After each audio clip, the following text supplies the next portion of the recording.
WhatsApp is one of the most popular messaging platforms in the world, but it's also a hunting ground for cyber criminals and scams. Just last week, former public protector Thuli Madonsela opened up about how she was scammed for months by someone who hijacked a friend's WhatsApp profile and used it to regularly extract small amounts of money from her and other friends. Let's bring in Lucas Mulife now, who's a technical consultant at ESET, to help us understand the dangers around these scams. Lucas, thank you for making time for us. Are we seeing a rise in these WhatsApp scams?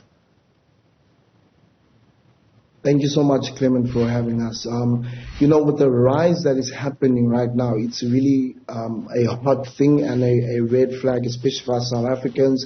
Many people are using it to scam people their money, to scam people with jobs and things like this. So it's really something rising, and we thank you, people like you guys, that actually bring this into South Africans to know that, look, this thing is happening and people are actually getting hurt or vulnerable to these kind of things. So it's very something being risen so much, yeah. What is the modus operandi? The modus operandi? Yeah, how do people go about scamming others on WhatsApp? How do they do it? Okay, basically they look at the vulnerability of a human, right?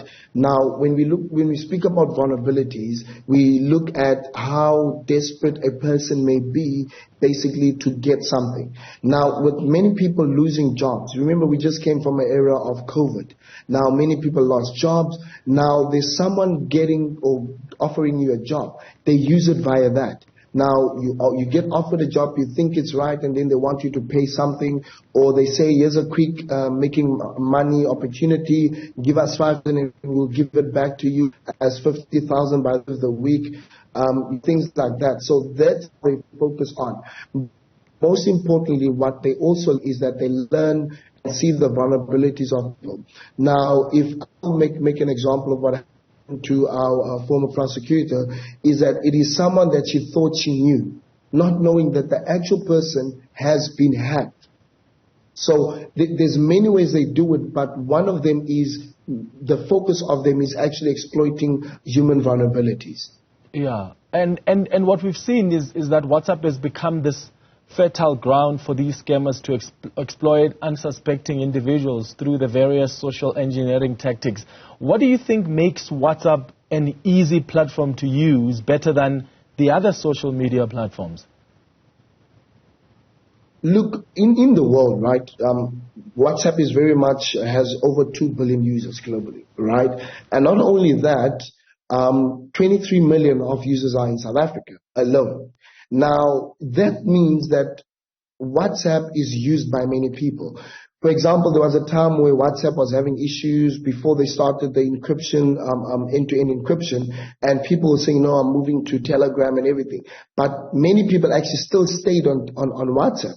So it's a big platform, number one. Number two, many people are actually using it, are communicating it. It became a tool even for businesses now to use it. Now it becomes an attraction for people to exploit vulnerabilities from others. Now, for example, it's not that WhatsApp is easy to actually hack or to scam people. The problem is the situation of the person and also the technical knowledge of the particular person. Now, what people don't know is that from the September 2021, WhatsApp introduced what we call end-to-end encryption, and they also had two-step verification. Now, end-to-end encryption is protecting your messages, right? Your calls and everything you share. Now, two-step verification focuses on protecting your WhatsApp account. Basically, let's say protecting your number on WhatsApp. So if you, let's say you have a new phone and you want this phone basically to be registered on WhatsApp, and it's an existing WhatsApp and you want to move over your WhatsApp. Now that PIN, which is a two-step verification, is very much needed. Now these are the things that many of us, especially in South Africa, take very much for granted, not knowing it's actually you're making your WhatsApp a room for hackers to access, because it's just by calling you and then they can access your WhatsApp and get and clone basically your number. So what about WhatsApp's? Yes. Yeah. What about WhatsApp's own security measures? Are they sufficient? To an extent, right?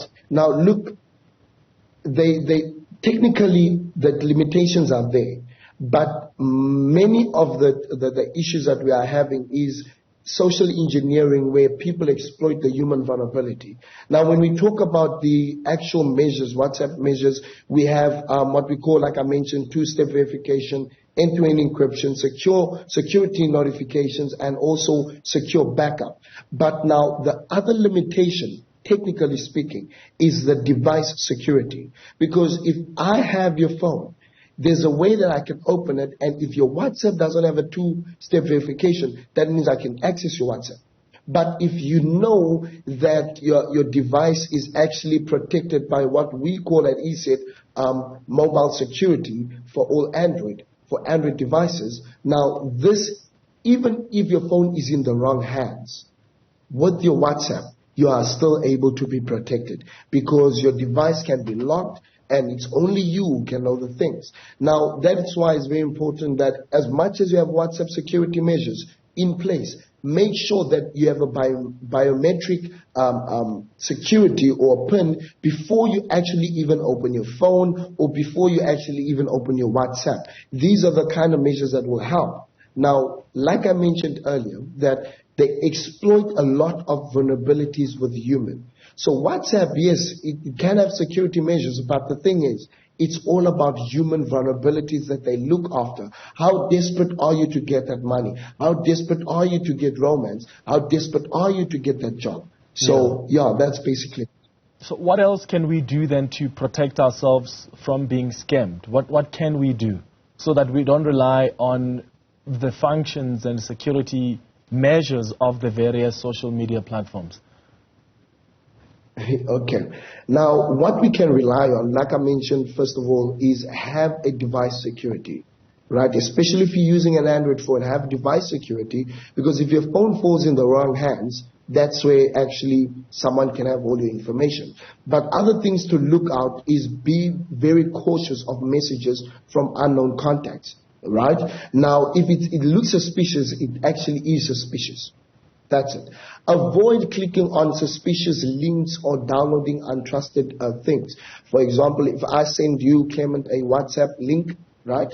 And I say to you, I know me and you, we like watching, or I say download this movie on this particular website. Not knowing that when you click on that link, you can actually download malicious software on your actual device. And from downloading that, it can actually malfunction your WhatsApp and things like that, right?